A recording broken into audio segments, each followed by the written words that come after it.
If you're tired of the standard business and marketing fundamentals, frameworks, and funnels, you need a little mischief.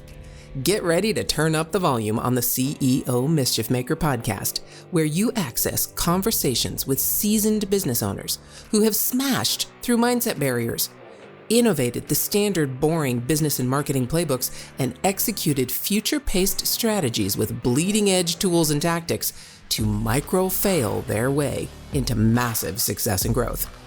We are Mindset Impact Strategic Catalysts helping innovative entrepreneurs focus. We are CEO Mischief Makers. Ready to make a little mischief?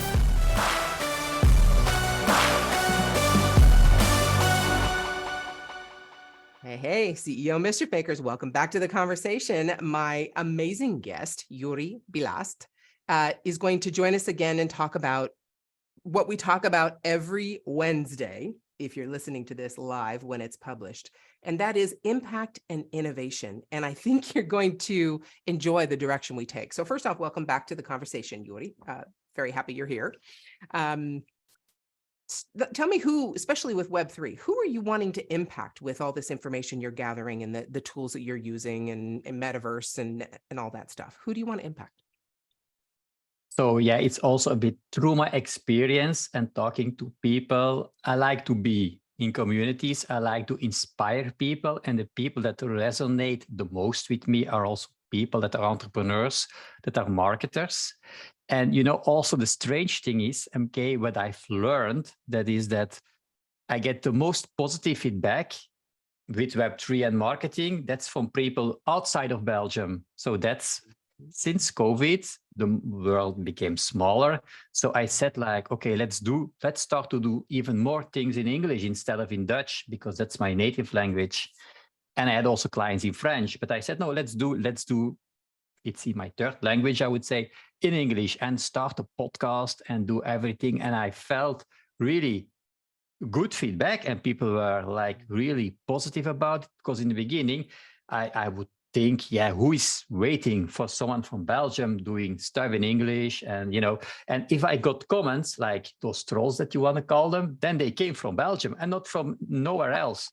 So that's strange. And, we are writing a book for the RISE community, and we are doing an audio version. I did it myself in English directly. And I think I did only one try and 2 tries, let's say, and it was good enough. So I did it so who do I want to impact? That's people that give me the energy back. And at this moment, those are entrepreneurs, marketers from all over the world.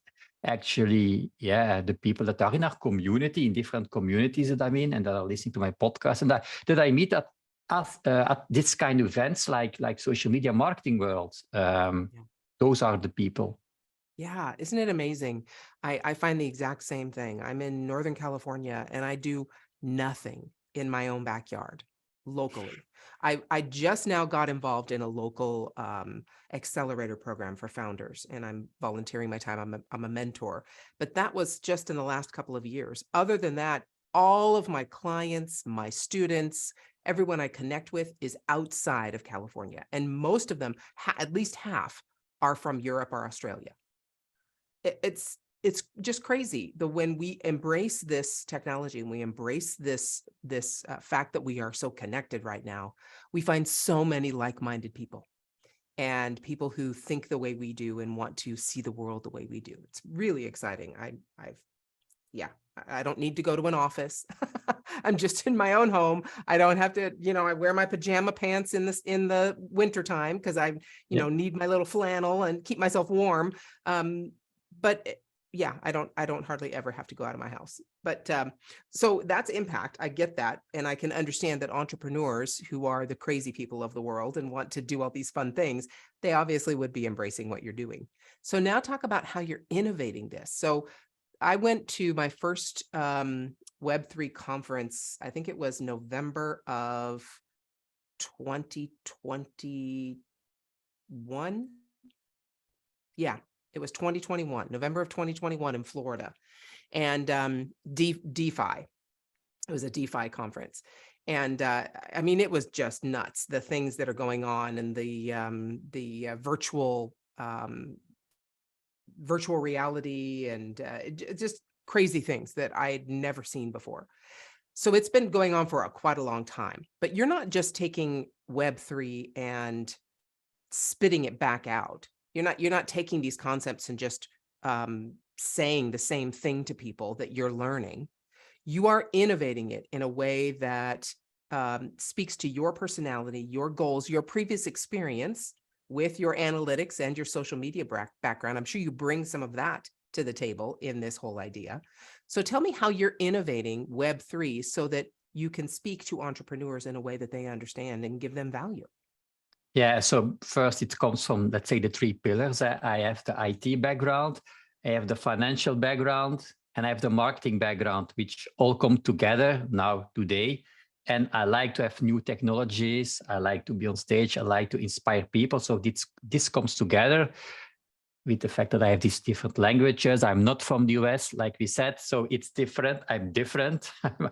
So that's my personal brand. So how am I innovating? So actually, I'm later in Web3 than you were. So it's only 12 months that I'm doing. But if I see what I'm doing now is I really try to talk to all those people that are now already on stage in Web3, that have big ideas, that have, that have opinions about Web3. So I try to talk to so many people, not only marketers. If you check out my podcast, it's really a lot of people, a lot of visions that I get. I'm also talking not only to Web3 people, but to others, to marketers, like in the Rise community, for instance. So there I try to innovate, to do stuff that no one has done yet, like these events in the metaverse. Of course, I get help from people around me, which also makes the whole experience even better. As we said, if you have like-minded people around you, you get ideas, you can create stuff. Also with my podcast, I like to create new stuff just by interviewing people and putting this with my own. If I'm a bit like you in my podcast, I also do a conversation and you create something that you could not do by yourself, or that it's not only just your guest that's speaking, it's coming together. And now I having my mastermind that I'm launching at the moment that this podcast will be aired. Hopefully it will be grown. It will have been grown a lot, but at this moment I'm starting. The first member has signed up. So I'm looking to inspire marketers with my knowledge, with their problems, with their cases, coming together and sharing their experiences and their ideas and challenges on a mastermind, and of course inviting also guests. And so how I'm innovating is by bringing people together with opinions, with cases that are, not scared to share stuff, share their problems and finding solutions together.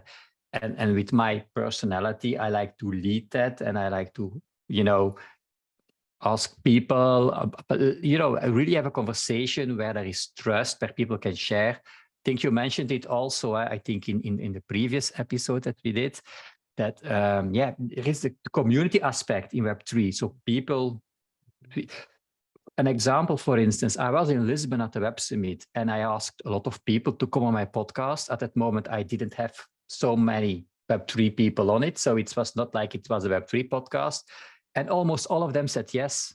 And so I recorded 10 podcast episodes in just the moment that I was there. So yeah. So if this is an answer to your question, like bringing people together, because now I'm learning too and adding my own experience as a B2B marketer, and with the IT analytics aspect and with the financial aspect. I got to say that's, I think, and everyone on this that's listening to us knows that the way I define innovation is not like the Elon Musks and the Steve Jobs of the world, where they create something new or take something and catapult it so far into the future. We everyday humans may not be the brilliance that those two particular people are. We innovate everything we do because we bring ourselves and our previous experience and our previous knowledge to this new topic that we are expanding and bringing community to. And I think when you talked about technology, finance, and marketing, those three things, the intersection of those three things is Web3. It really is the future of those three things together, where they intersect. You're in the exact perfect place to be able to maximize all three of those talents and skills and knowledge to be able to help people with this new next thing. So you talked about community. it always comes down to that, I believe. None of us does anything in a vacuum all by ourselves. You know, I mean, maybe Paris Hilton or the Kardashians, but even they, you know, they still have community following them. But I mean, for us, really, it comes down to community. And you created a newsletter recently, correct? I mean, or you did a survey and Right. launched that into your community. Tell us a little bit more about that. Yeah, I wanted to do something specific, you know, also trying out something. So first, I wanted to learn about Web3. How is everyone else looking at Web3? Because now I am in these communities with other people that are into Web3. It's not the reality. So I needed to talk also to people outside of Web3 to see how they see it. So I made a survey. I had people just, you know, first say that who they are, what is their business, how much experience do they have with Web3, and then a few questions about, you know, how do they see Web3? What do they think about the metaverse? Do they know what an NFT is? What do they think that, why do they think that Web3 can be useful? And so it was a short survey, but it was just to see, have some idea about the market. And also at the end, based on that, I also asked, are you interested in my mastermind? So this is also from a marketing perspective, also a great way for me to see, okay, the people that are interested, I could have a conversation with them. And then I said, okay, if you participated, I drop you an NFT. And this now I made a second NFT, and I said now to people, if you want it, just buy the NFT for a few dollars, and then you get it, and just make it like an experience, like a game, and then, you know, there was even one of the RISE members that put the NFT in his spatial penthouse, so in the metaverse. So that, so yeah, it's fun, it's interesting, it's an experiment. I learned from it. It's also a way, you know, to make connections, to have conversations, to build my brand, and to do a podcast around it. Yeah. Yeah. I participated in that survey. It was great, and the NFT is the first thing I have in my MetaMask wallet. I haven't purchased anything before. I was always on the outskirts of this and learning about it and talking about communities and marketing, but I didn't dive in to purchase things myself, besides the Rise coin, right? When we were Right. first introduced to that. But for anyone listening, I love what you were saying, Joeri, when you were saying about a podcast. And when you talk to people, even though your podcast wasn't about Web3, when you were at this particular event, you invited people to your show and they said, yes, if anyone listening to me wants to get to anyone of influence or clout in the social media space or marketing space or, you know, just online space, the best way to do that is to start and grow a podcast. I mean, I was able to start a relationship with Pat Flynn. Some people may know who he is, of Smart Passive Income. And, you know, he does YouTube channels, and he has a product, which I've also purchased. The reason I'm in a relationship with Pat Flynn, not in a relationship romantically, in a relationship because I know him and can chat with him, is because I reached out to him with my very first podcast, Parent Entrepreneur Power, back in 2013, and asked him to be my first guest. And he said yes. Well, yeah.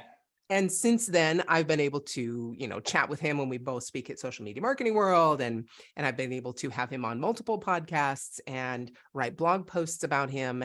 And I've been able to have private conversations, either where he asked me to consult with him or I asked him to consult with me. And just recently, I'm writing a book, and I asked him if I could interview him about a particular segment of my book and how he does this particular thing. And he said, sure. So I had another half-hour conversation privately with Pat, asking him specific questions about how he does things in his business. That's all because I had the nerve. And let me tell you, it took me a long time to get that nerve to actually go, I want Pat Flynn. How in the world am I going to be able to do that? I got to email him. What if he tells me I'm stupid and, you know, forget it? And who am I? But I don't care. I'm going to do it anyway. And I did it anyway. And now here we are. If you want to do that, if you want to innovate your space, start a podcast. Okay, I'm off my soapbox. Exactly. You know, that's what I did too, but also what I did, and that is that most people won't do. But, I went to the US. Nobody knows me in San Diego. I said, okay, it's different. In Belgium, I don't need to do this trick. But, I arrived at social media marketing world, and I just started to making TikToks with everyone. Like with Mark Schaefer, I tell you, I was just entering the restaurant, and the first thing I did was with him, Mark, let's make it a TikTok. And he was like, I'm not a TikTok, but let's do this. I did the same thing with Pat Flynn, by the way. He was in the corner, and he was like a bit like, whoa, who is this guy? What is happening? Yeah. But he did it, and I just, and so same thing I did with Michael Stelzner. He was just having lunch with his team, and I was like, okay, I'm from Belgium. Let me just put. I did actually the same with Gary V. I was at Gary V. I said, Gary, I came especially from Belgium to see you, and then it's how can they resist, right? Right. So and just trying and connecting. But a podcast, I must say, is a way to connect with people and really connect. This TikTok was really short. It's fun, but it's not really a connection. It's okay, I share about it, but a podcast, it's really a conversation, and people will remember you. Like I did this with Mark, I did this with Joe Pulizzi. Now I have the feeling that I know Joe, but he was never, I never really talked about him, just, a few minutes in San Diego. I invited him on the podcast, and he came, and, it's really a fantastic way to connect. Okay, hold on. If your mindset was shifted, you were inspired to innovate, and you were spurred into action, don't just move on with your day. Focus, my friend, and take a few minutes to visit ceomischiefmaker.com to learn more about the value that was shared with you today. Please act now and create some CEO mischief of your own.